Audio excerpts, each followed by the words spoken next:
This is Rubbing Minds. Welcome. My name is Amaka Obidi, and great to be back with you guys. I've been away for about a month now, and it's great to be back here, of course, as usual. We're going to kick off, as we always do, with the week that was. And Ebola is all the rage in the news. Everywhere you turn, people are talking about the dreaded disease and how it's been handled in Nigeria. In the past week, we did hear reports that one of the apparently the first Nigerian person who tested positive to the disease has tested negative. We did hear that the doctor has been discharged. We don't know if the reports are confirmed or not, but we hear that she has not tested negative and will be let go soon. Added to the reports that 4 others are recovering. I mean, that's very, very good news, seeing how paranoid everybody has become and how the disease is spreading fast across the sub-region of West Africa.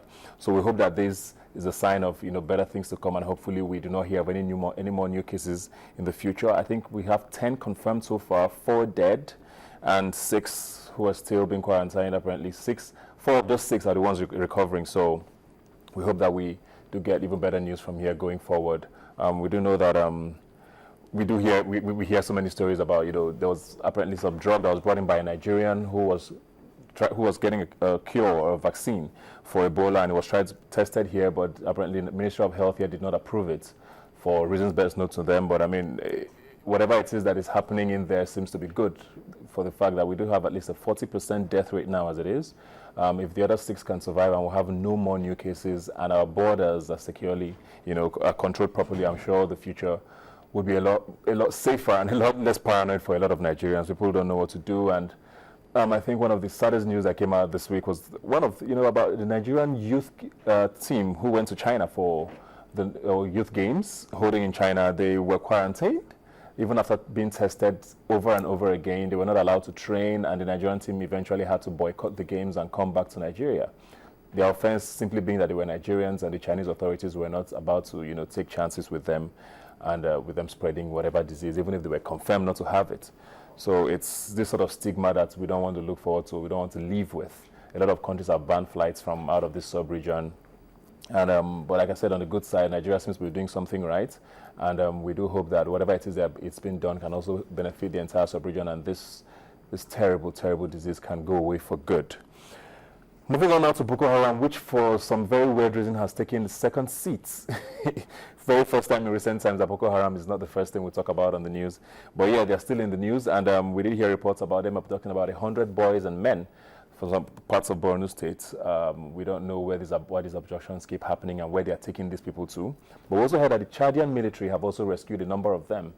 Also sort of a sign to the Nigerian military to sit up and do something right. If the Chadian military can save Nigerians from Boko Haram, I'm sure we can also do better here. It's good to know that some of them have been freed. We don't know if all of them have been freed. We don't know where they are taking to or why they are being taken. We also know that a lot of abductions happen very often, maybe not on this scale, which is why they don't get reported as often.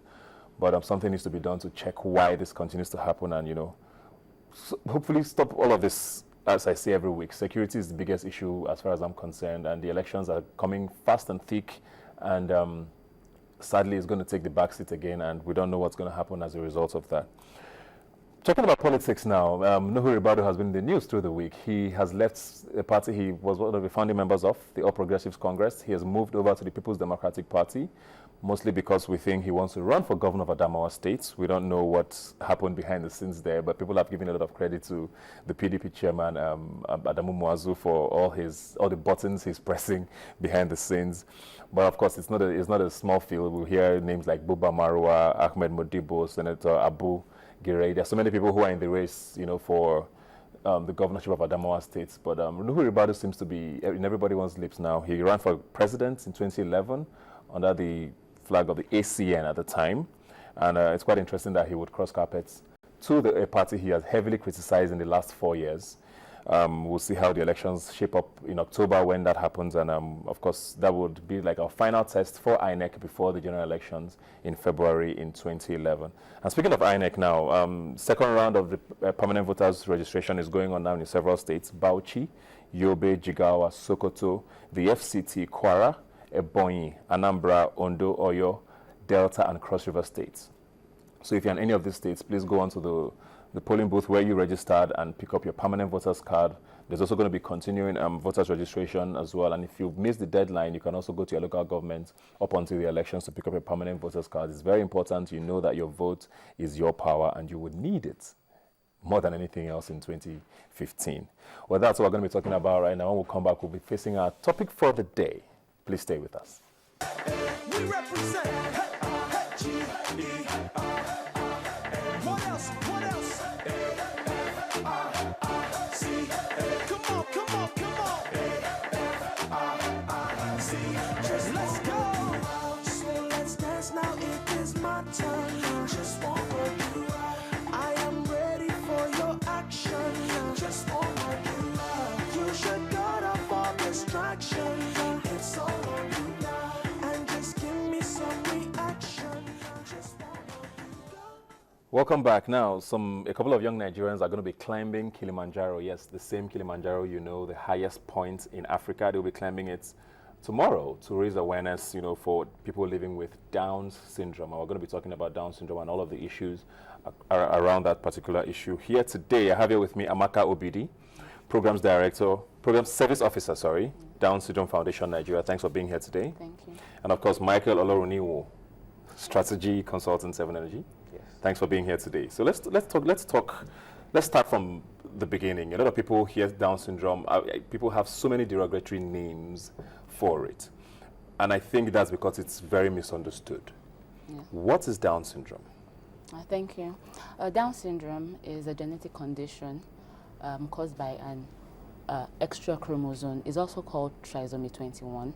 You know, in biology, we have for the reproductive system 23 chromosomes from the mother and the father, which makes 46. And what we have is a triplication of a particular chromosome, the 21st chromosome. So this triplication causes various various differences from what you have for the regular person.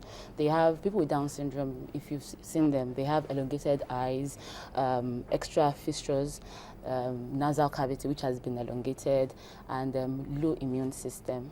So it's a genetic condition which has to be managed. It can't be cured, it can't be healed like what they have. And people with Down syndrome can live wholesome, normal lives. I hear genetic there, but I want to go to you now to ask, how much of it is hereditary? Okay, I think based on the statistics, 1 out of 800 births, actually account for Down syndrome incidences.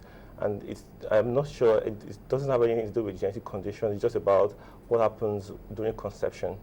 And after the discovery, there hasn't been any medical explanation for why it occurs and what happens during those periods. But what we know about it is the fact that people with Down syndrome have extra chromosome 47 as against the normal 46, and that results in several medical conditions and health implications for them.